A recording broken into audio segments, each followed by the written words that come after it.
Previously on Jetstream.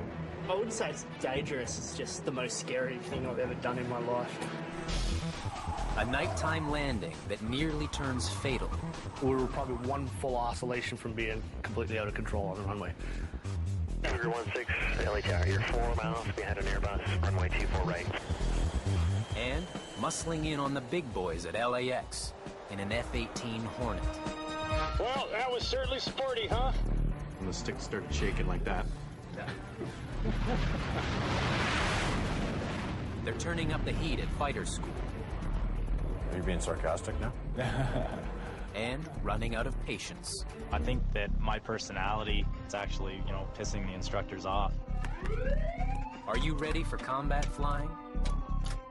Standing watch over the country's borders. 6 warriors in training learn the fighter pilot code. These kids, they're going to graduate out of here, and they'll be holding alert. And that will be a responsibility and a burden they will have to bear.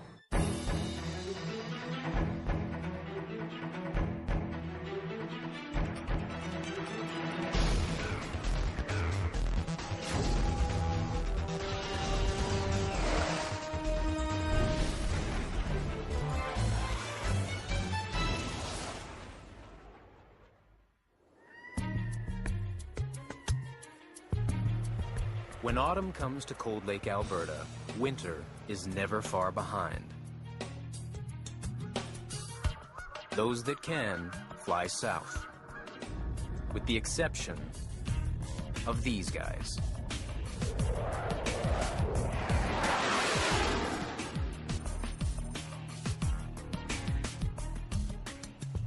It's halfway through fighter pilot school, and 6 rookies are still in the running. When they got here 18 weeks ago, they'd never even sat in the cockpit of a Hornet.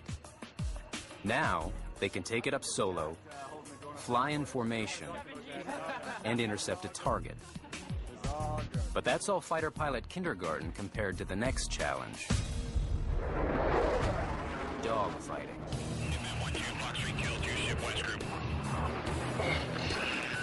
That's targeted. Out left. Up to this point, we never really max performed the jet, and now we're starting to take the jet to the envelope, to the edge of its ability.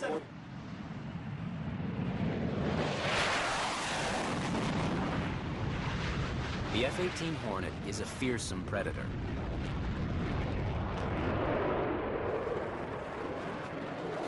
But for any fighter, there's still one basic principle of air combat. Get behind the other guy so you can shoot him, and he can't shoot you. Got the second one. I got the second one on the nose right now. This is the real thing, taken from a dogfight with a MiG in Libya. Man, shoot him, back, shoot. Good kill. Hey, good kill. It's a deadly dance called BFM, Basic Fighter Maneuvers. BFM is considered the bread and butter of a fighter pilot. It's how you maneuver the jet with respect to the enemies in one-on-one air combat to put yourself in a position to kill. BFM is not about how talented you are as a flyer, but how ruthless you are as a fighter.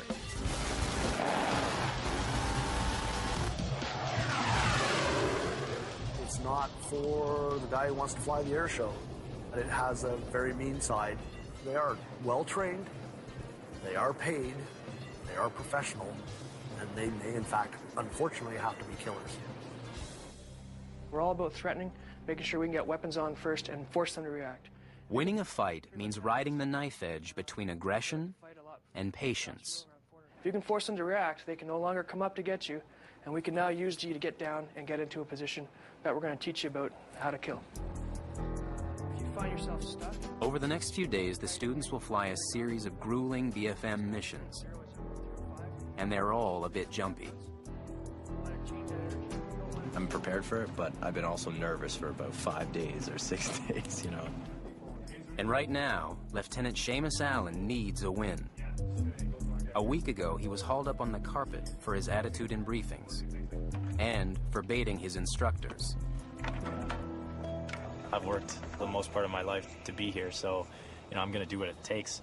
It's more than just a professional struggle, it's a personal struggle too, because I'm, you know, trying to learn things about myself and trying to learn how best to adapt. Since then, Seamus has been trying reputation rehab, and it shows on his progress card. Well prepared and demonstrated a much improved etiquette in brief and debrief. Well, I definitely attribute that to just sort of doing what they want me to do rather than, you know, what I want. But this is the big test. Combat. How will Seamus fare in a dogfight? He'll get the advantage of starting on offense, behind the bandit. The bandit will make a diving turn to get out of the line of fire. Seamus has to turn tighter, pulling hard on the stick to get his nose on target.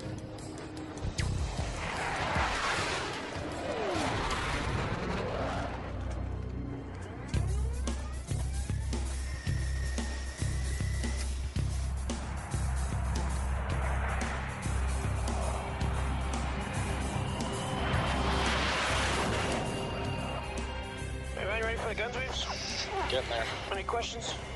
The instructor in the back seat directs Seamus up to 17,000 feet. Then, he'll have about 60 seconds to make the kill before they run out of altitude. It's called the hard deck, and it's set at 7,000 feet. Bravo 60, fighter. Bravo 61 standing. This is what Seamus sees through the heads-up display, a confusion of numbers and symbols. He has to look past that and watch for this. That was the bandit. There we go, assess. Hey, we're not gonna do it. We're just gonna wait. This is Seamus's first dogfight in the Hornet, and he's a little shy about pulling the stick. Keep it coming, keep it coming. That's it. He should be trying to bury it in his gut, but he's not pulling hard enough, not pulling enough G's to turn inside the bandit. 14,000. Fader. So he can't take a shot. Can't make this. And the instructor gets impatient. Here, I have control. He seizes the stick and sweeps the nose around onto the target. How about that? You make that? Yeah. You have control. I have control. Think about power. Altitude. Off you go. Oh, That's it. Keep playing. Fighting them. damn it. Let's go. Get your nose on. Pull, pull, pull, pull. Power. Fader. Bailing. Go to where he was. Think about power now. All the way back and follow him down. Think about the altitude. Now be careful around the floor here. Got it. Got a shot. Got it. There you go. Keep gunning him. Watch the floor. Terminate, terminate. Seamus gets the shot, but not without a lot of help. That was incredible. Wow, it did take long to get down to the floor. He climbs back up to 17,000 feet to try again, and prove he can do it on his own. Up, down, fast, go. Get a lock on him. A120, nothing. A7, nothing. Pull, pull, pull. Sit. Pull it. Patience, patience. Okay. Come on, you can get him. 1,000. Pull it. Behind. Oh, he's gonna jank. He's gonna jank. Get him. Just get him. We can outpower this guy. Oh, There, sweet. Big power. full. Altitude. Nothing. Big, coming out of burn. Going out. Seamus is racing down, running out of space and time, but he's slowly reining in the bandit. We got him. We got him. Gonna cash in. Gunshot. There, Come on, Pepper. Come on. There we go. and he gets the kill. Got him. Terminate, terminate. Wow. Bravo 62 terminate. That's incredible.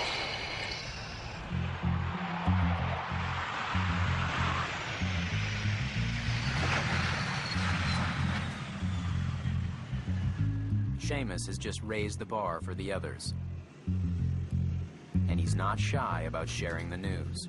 A little late. Now I'm cashing it in. Boom. Rating him in. Full power, full power. You're gonna need it. Got him again.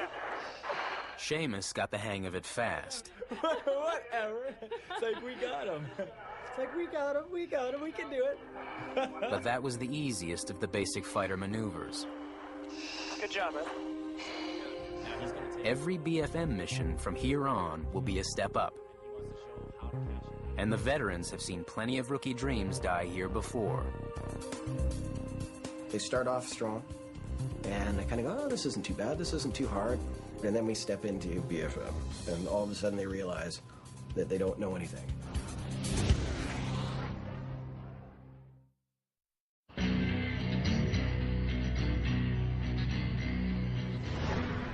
No matter how skillful the flyer, fighter pilots know that's only half the battle. To survive in combat, you need the killer instinct.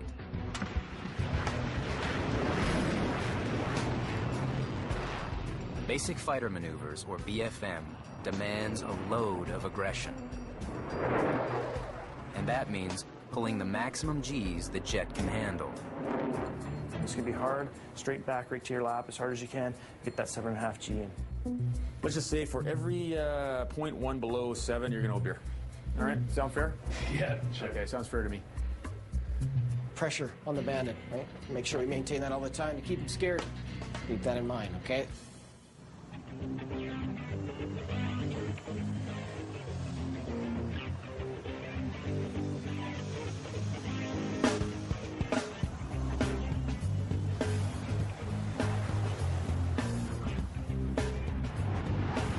With all the stress and speed of a dogfight, there are dozens of ways rookies can make a mess of it. Come on, pull. A little more G, a little more. A little more. Pull, come on. Tim Coffin's mistake is the classic, not pushing the jet to perform at its limit. Pull, come on. Pull, pull. Okay, 6.4 G, so we're gonna have to go a little bit more than that for next one, all right? Oh, I thought I had. Okay. You thought you had 7? Yeah, I thought it was up around 7.4. Not so much. Okay, ready? Brake right. Come on, a little more. There we go. Let's get into it. Yannick Jobin's problem isn't the Gs, it's his airspeed. It's dropping through the floor.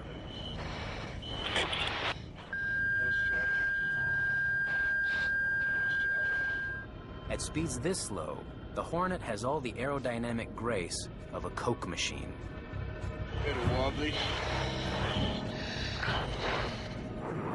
We were down to 60-something knots. It started to get kind of snaky, huh? Yep.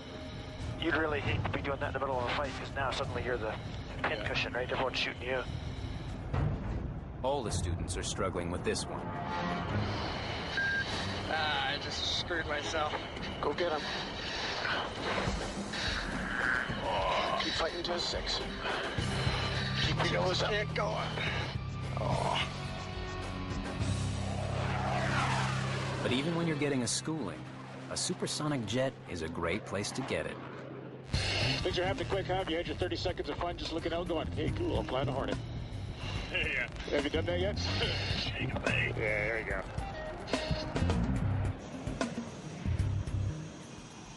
But time is short, and the instructors have their work cut out for them. It was all right. How's that for a comment, huh? It was all right. Yeah. It was okay. Their mistakes stem from one common problem. All caution, no kill. We're just fighting for the sake of fighting. We're not actually killing him here. Yannick Jobin is sparring when he should be shooting. Pull him into the HUD and gun him. That solves your problem and he's dead. Right there, that fight could have been over in a third the time that it took.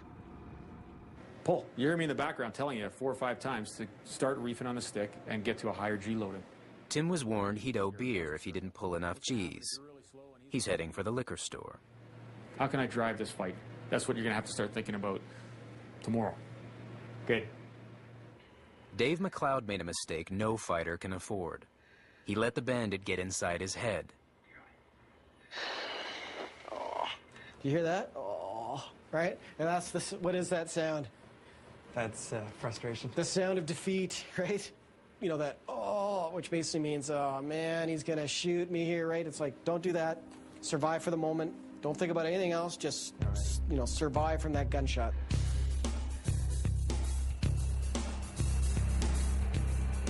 Survival is what the next challenge is all about. Defensive BFM.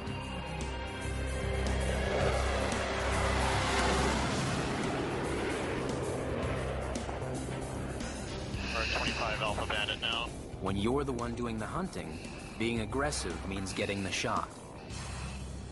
But when the roles are reversed, and you're the one who's jumped from behind, you'd better be aggressive, or you'll be wearing a missile.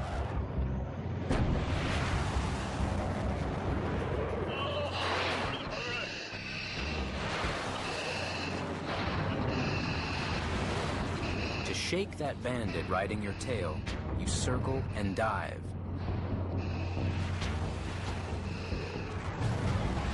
But you're watching your back the whole ride down.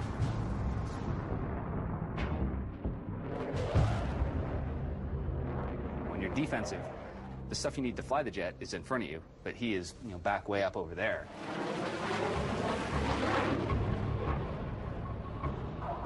It's a lot trickier in many respects. You got to be looking back and forth because you're wearing, whatever it is, 5-10 pound helmet, and your neck is craned up and around looking backwards, and you're pulling, 5-6G.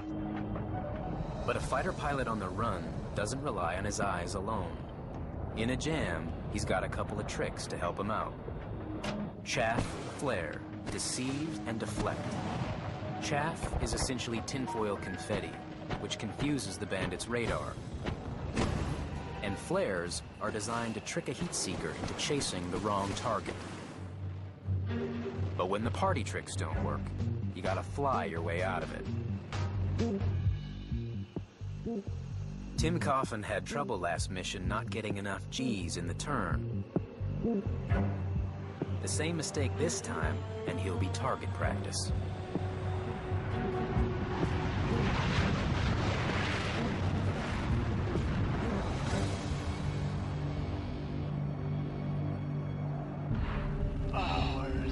The bandit is right behind. Fight's on. To shake the bandit, Tim has to turn and dive. Okay, not too deep, not too deep. Keep pulling hard. Yeah, that's my bad. There's a simple way to tell if he's going to stay alive. If he keeps his nose below the horizon, he's got it right. Keep your nose down, yeah. Keep your nose down. Keep that nose down, and gravity is on your side. You're faster. Use altitude, so get your nose down. Yeah. That's fine, get some airspeed back. Keep coming around. You can't shoot us there, you can't shoot us there. Altitude. That's it, now ease off a bit, get some airspeed. Can't shoot yet. No, can't shoot me. But Tim's nose keeps drifting above the horizon. Like this. Turn it. And this. Yeah, use altitude if you have to. Keep it coming around. And this.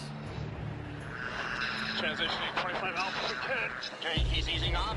You'd think flying down, going with gravity, would be natural. But it's hard to point your nose when you're watching your tail. And someone's trying to kill you. Okay, he's getting in range now. Do it on a plane or else he can gun us. Okay. Turn out some pulp now. Let's get up. But Tim's nose drifts up, he slows down, and he's toast. Terminate. Still okay, dude. You gotta really pull that stick in. This is a fighter, man. 7.5 G, okay?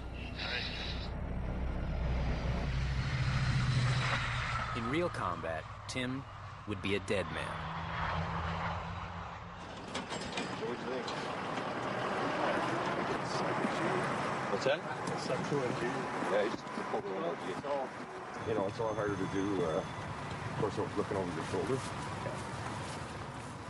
For Captain Tim Coffin, it's a confidence buster. Let's just say your last name is appropriate.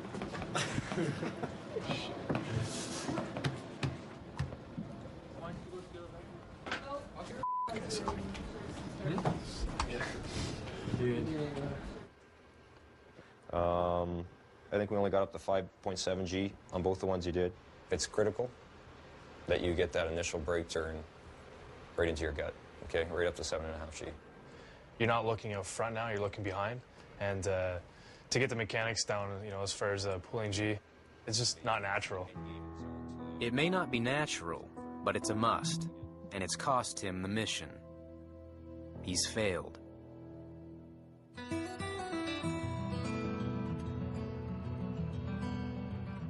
Riel, on the other hand, is on a roll after her near-fatal landing a week ago.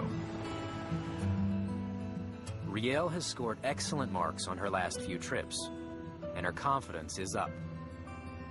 And it's kind of nice to have some opportunities presented to you where you can go, oh, I totally know what to do right now.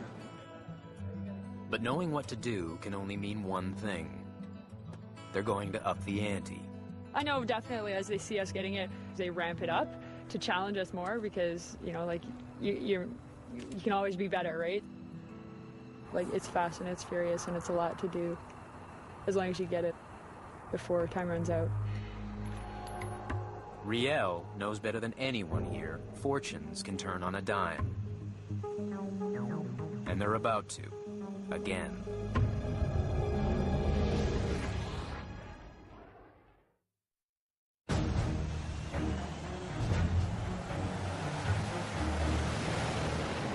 They say in combat, a righteous dogfight is a dirty dogfight. And if you're not cheating, you're not trying. Fighting a Hornet, kind of like a knife fight in an alley. You'll run in there, try to kill the opponent, and you'll be out of there before anyone else knows what's going on. They've pressed the attack, and they've been jumped from behind. Now, for the first time, the students will try fighting head-to-head. Gonna get gunned. The polite name for it is neutral fight. It starts like a game of high-speed chicken, two jets flying head-on. The trick is to turn at exactly the right time to circle in behind the other guy. First to the trigger lives.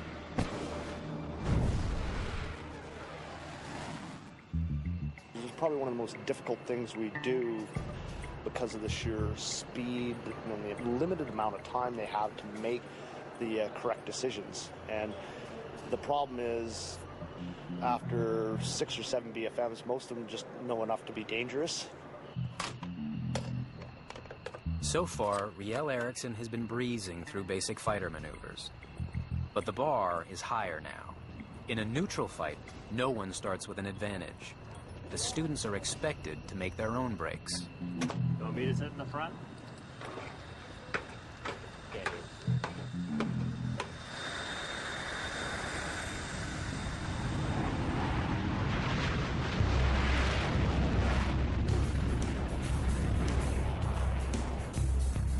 When you're flying head-on at the Bandit, keeping him in your sights should be easy. Or so you'd think. This is what Riel sees. The Bandit is right in front. Only he's 5 miles away. This is what a Hornet looks like 5 miles away.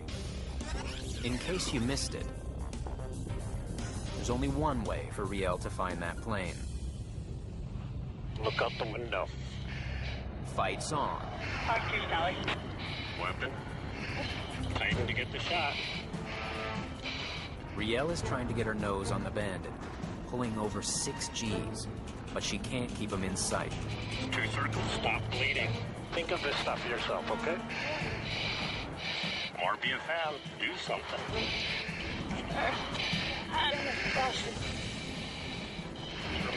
Terminate. Stop 5-1 chip. Okay, what the hell is that? Riel never got into the fight. Do some good BFM and not just flying around wasting gas. Every time he reverses in front of you, shoot him with something. You have the gun out, and you just pull out the bullets, okay? Round 2. Roll out, look at him. Let it snag the lock.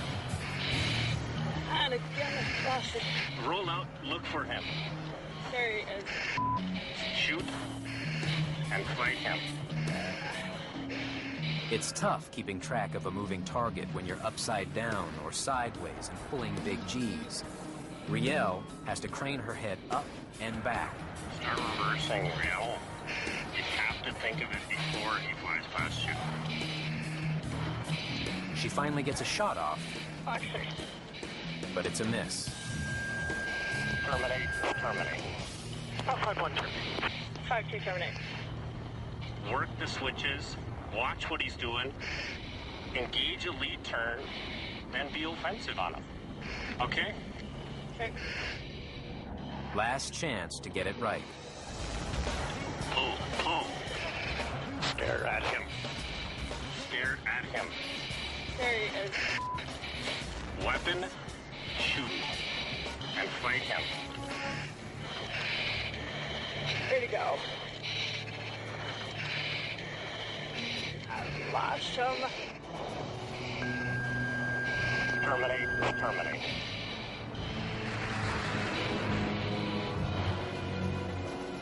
Mission's over. And it's a long ride home when the instructor has nothing to say.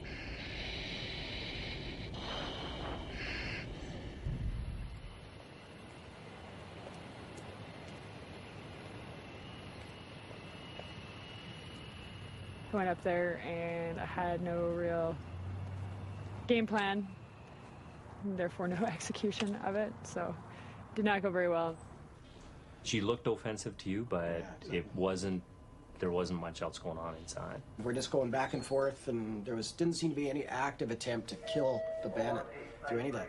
Even when we got to the point where you had quite a bit of separation there, where, you know, there could have been a good offensive opportunity, I think we would have sat there all day. Yeah. There was, I believe, one time where she was able to actually snag a lock.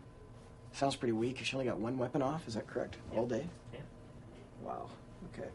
That's pretty surprising. As your reversals are a little... You know, when you don't understand something, you don't necessarily know exactly what it is you don't understand all the time. You're just like, I know I don't get this. Well, why don't you get it? Well, if I knew why I didn't get it, I might be able to get it, because then I would figure that out and I would know. She gets this. She's failed. In just one flight, Riel has gone from flying high to falling hard. And in this course, you don't get many second chances.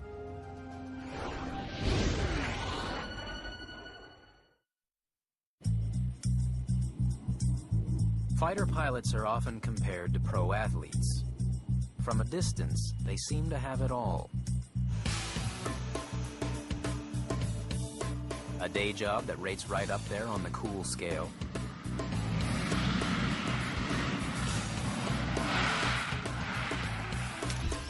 Rubbing shoulders with race car drivers and movie stars like Paul Newman. Any good deal or perk that we get, of which there may be a few while we're flying, we call it jam. We keep track of the jam to try and spread it around and keep it fair amongst all the pilots. But if there's one guy who's getting too much jam, he gets his call sign changed for a while. We'll just call him Toast, because the Toast always gets all the jam.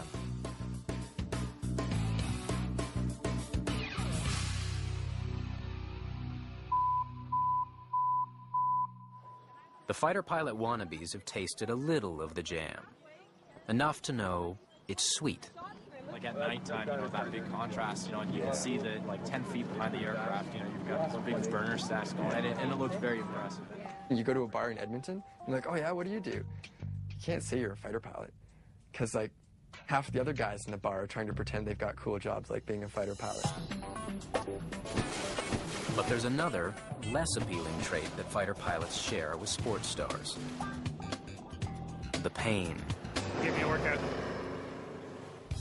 Getting knocked around in a claustrophobic cockpit day after day takes a serious toll on the old body. Fighter pilots are the airborne equivalent of an NFL running back, with about the same career span. I've heard it compared to 8 hours of hard labor compressed into 1 hour of work. You come down very physically tired. And then as you get older, suddenly doing a 14-hour day wasn't as easy as it was when you were 22 or 23. And so there comes a point in your career where you simply can't do it anymore. And that's a hard thing to accept. Veteran or rookie, they all come with a best before date. 6 to 8 years of full-time flying. A few more if they're really lucky. Captain Paul Umrish is the most senior fighter pilot at his gun squadron. He's 34. Thinking about it intimidates me. I'm like, oh man, I don't know what I want to do, and I just want to keep doing this forever. But you can't. Your body will eventually give up on you. And the end of the road always arrives sooner than they imagined. I do sometimes think about that last flight, how it'll be walking away from the Hornet, knowing that that'll be the last time that I fly the Hornet, and it just gives me an empty feeling. It's something I try not to think about. Today, it's Captain Patrick Peltier's turn to leave the flight line. Peanut's still got the chops for the job, but he's jumping before he's pushed. Leaving the force for an overseas gig, training pilots on smaller jets. Pilots mark their last flight with a bittersweet ritual called the final pass, a send-off with friends and family. In this case, Peanut's wife, Loretta. Peanut gets one swan song solo in an F-18, and he'll make the most of it. With his squadron buddy Kraut riding shotgun on him one last time.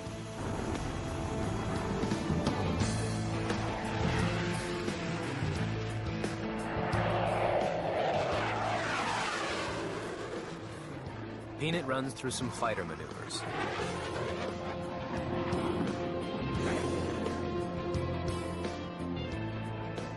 Ripping through the sky like there's no tomorrow. Because for him, there won't be.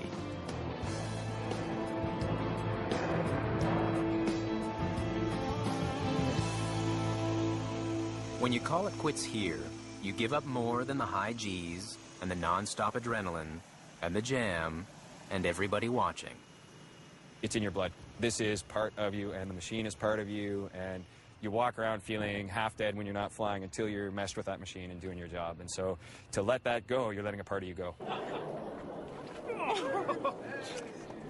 There's a picture. But there is one thing that Peanut will never have to say goodbye to. The camaraderie.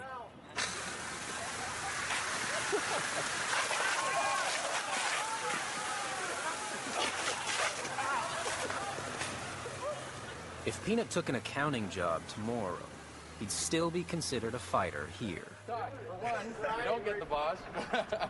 For two, you don't kill the pilot. That's some more, Peanut. Thanks. Peanut, hug your wife. In a high-stakes job where danger is always along for the ride, once in the club, forever in the club.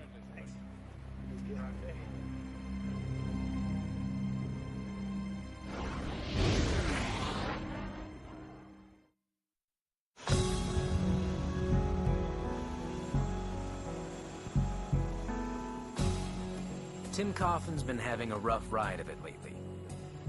But you wouldn't know it. Keeping his chin up is one skill he's mastered. Did 2 circle flights. I wasn't, near Max's place. I wasn't going 35 Alpha. I'd start pulling. Did an awesome rate, but that's all I did today. Dude, I know. You know what? And then, like I said, it takes a lot of practice. I mean, I'm just like... He's had some struggles. He failed his BFM5. He does have the ability. I think what he has a problem with is just processing aspect, angles, closure quickly enough and seeing the appropriate response. He recognizes what he has to do. It's just way too late. But Tim's confident he'll spring back. He's seen this movie before. That's all good. In the first jet course, I had a couple failed trips. The best advice some of the instructors gave me was, no matter what, show face every day. Come into work with a smile on your face. Show everybody that you want to be here. But Tim is going to need more than a smile right now, because he's about to go out on the same head-to-head fight that shipwrecked Riel. Beautiful day. Time to kick some ass. Pull some G. Since they don't fire real weapons, this tells them who got the first shot. It looks like a missile, but it's called Automated Combat Maneuvering Instrumentation, ACMI for short. Half black box data recorder, half GPS. It records every twist and turn of the fight and plays it back graphically. Blue for the student, red for the bandit.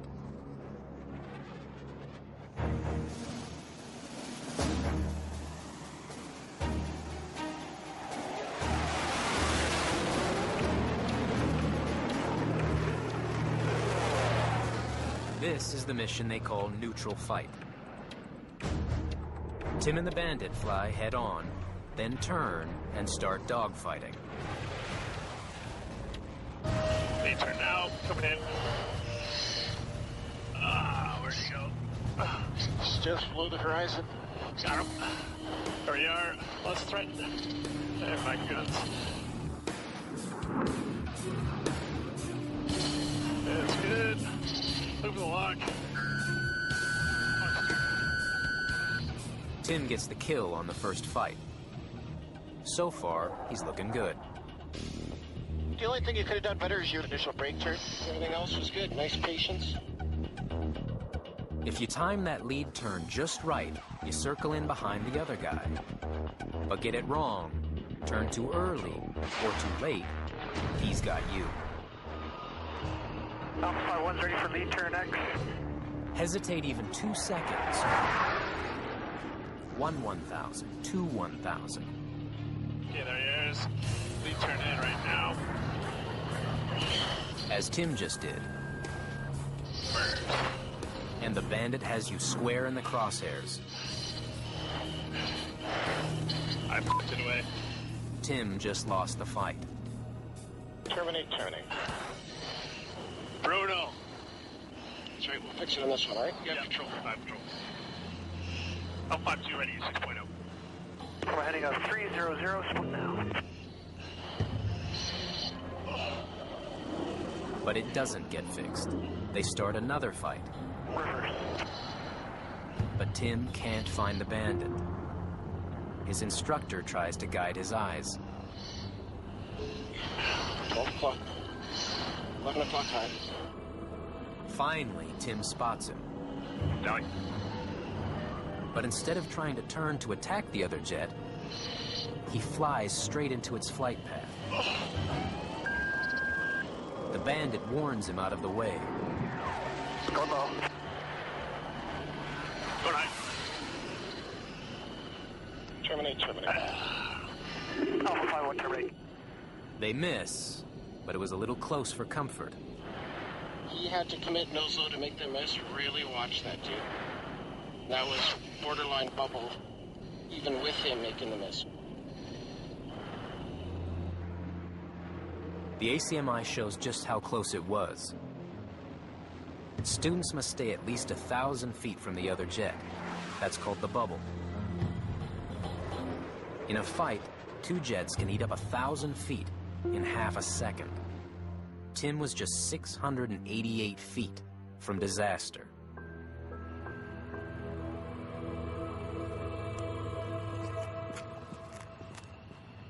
Students rarely know how badly they sucked until they're told in the debrief.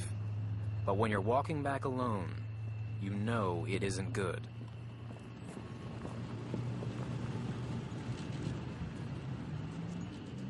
Yeah. Do you want tapes as well? Yeah, his head tape over. Oh, I wonder where he run it. What's up? No, I didn't get the tape. In the air, Major Ailing was in Tim's back seat. Close the door, yeah. And Major McLeod was the bandit. Together, they'll decide whether he passes or fails. Okay. Lead turn X. We'll just start with that. I was like, does he not know what a lead turn is? Mm-hmm. So then I did one. It means he doesn't know when to jump into the fight. He was hoping for me to set the turn, right? Mm-hmm. And then him to turn second. Yeah. Well, I didn't turn. I just kept flying. Yeah. I'm sure you could have flown to the opposite end of the airspace and we would have kept on droning, waiting for that turn, you know. And as if the mission wasn't bad enough already, Tim capped it off with that near miss. Really uncomfortable when I saw both guys pulling. You make the miss low and he still wants to drive at you. It's like, no, done. It doesn't take long to reach a verdict. Mm-hmm. We don't expect him to be understanding every facet of it, but there needs to be just some kind of basics there, and I don't think he really understands. So I'm going to write this up as unset, and we'll have him redo this one. Unsat, short for unsatisfactory, a fail. It can be stressful, but it's one of those things where you can't look at it as stressful. It's another trip, you know, you got to perform. Because if you don't, then one step closer to being sent on your way. Tim knows the stakes. And he knows it'll take more than a sunny disposition to dig his way out of this one.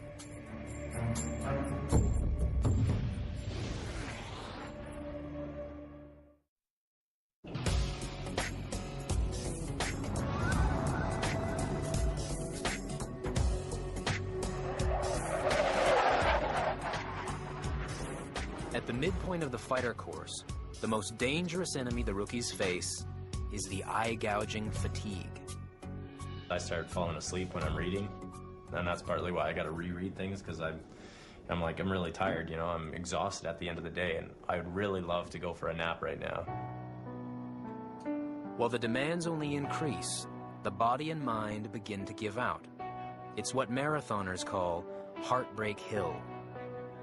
Your energy's going this way, and the amount of information's going this way, and it starts to cause a bit of a problem. So you start making those mental errors, those little things that are actually very critical and crucial, and it can cost you. Case in point, Dave McLeod. Let's go waypoint zeros. Get some gas numbers there. Mentally tapped out by a demanding flight, he was on his way home. Alpha 5, 1 left. Fuel low. He got preoccupied with a sinking fuel gauge and didn't notice he was drifting into his lead. That was my bad. 300. He caught the mistake just in time. If I hadn't looked up when I did, if I just kept my head buried, yeah, I would have hit him. Any closer, and if I was your lead, I would have punched you. Well, that is serious stuff, and I tell you, I've lost friends because of stuff like that, inattention, misprioritization, right? When you are on the wing, check one thing and then come back and check your references. That's how you do your checks, okay? But that sort of thing, man, is not on. Mistakes like that can happen when you're exhausted, and all of them are feeling that now. Especially when failed missions have knocked the wind out of their sails. There's also the embarrassment factor. Most of these people that are here, students, are overachievers in life, right? To get this far. They're type A personalities and they're used to succeeding. To know that they're not cutting the mustard in front of their peers, that's something that they're not used to. They're not used to failing. Both Tim and Riel will reride their failed missions. But privately, the instructors are betting that before the course is over, one or both of them will be sent packing.